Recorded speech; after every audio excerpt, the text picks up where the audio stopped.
Hello，大家好，我係 Neo。最近有朋友私信我，中山嘅馬鞍島喺邊度，係點樣嘅？所以今日我專門拍一期視頻同大家詳細介紹下呢個馬鞍島。咁馬鞍島佢係粵港澳大灣區目前唯一一個國際人才島嚟嘅，而且係深中通道進入珠江口西岸嘅第一站，係中山擁抱深圳走向世界嘅橋頭堡嚟嘅。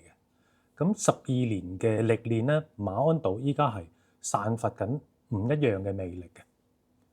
咁點解叫做馬鞍島呢？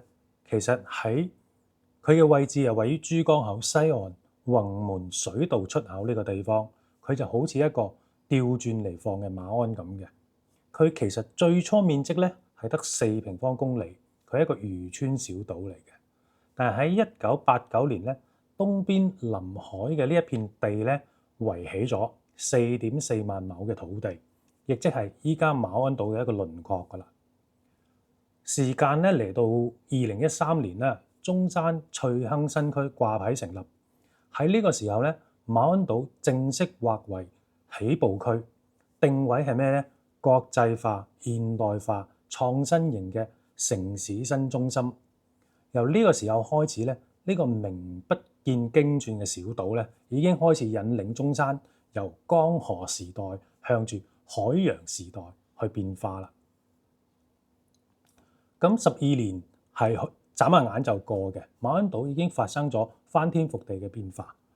昔日嘅呢個灘塗啦、海角啦，依家已經係高樓林立。其實唔難想像嘅，屬於馬鞍島嘅未來有幾咁壯麗同埋繁華。作為中山參與大灣區建設嘅一個主陣地，珠江東西岸融合發展嘅呢個橋頭堡，深度對接深圳，係馬鞍島成長嘅呢條主線劇情。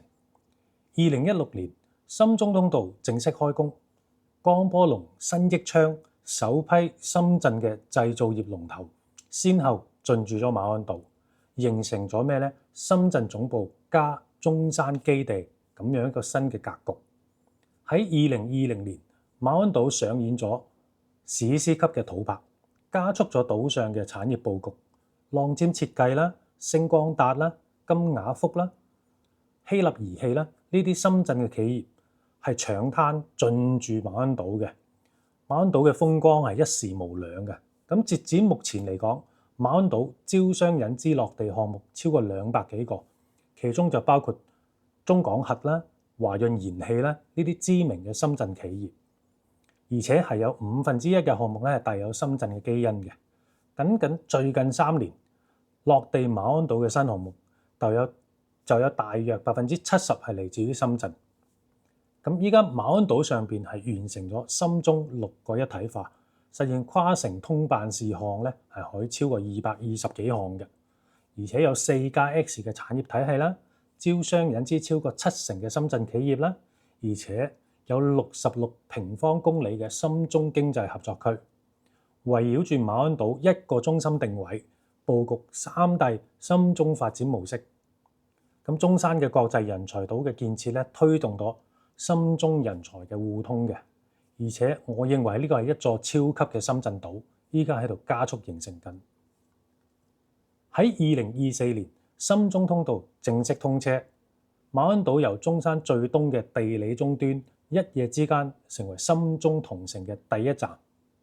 咁深中通道係徹底顛覆咗中山同埋灣區嘅呢個空間敘事感，越嚟越多嘅候鳥族係願意跨城通勤，等呢座島成為一個候鳥島，亦都等大家心中嘅灣區生活開始有咗一個具體嘅形象。咁隨着人口嘅不斷注入啦，馬鞍島亦都產生咗更加多嘅活力嘅發展。最為成熟嘅係屬於馬鞍島嘅北部，依家已經形成咗招商津享里啦、翠亨大廈啦、耶柏啦等呢啲商業集群。中山紀念小學、西灣愛國語學校、翠雅學校亦都陸續開學。香山中學依家正式動工，進一步推動島上教育嘅進一步發展。而且翠湖公園啦、中心河公園啦、沙灘公園嘅投入使用令到島上嘅呢個生態面貌又更加豐富。配套係逐漸完善嘅，吃喝玩樂亦都係一應俱全。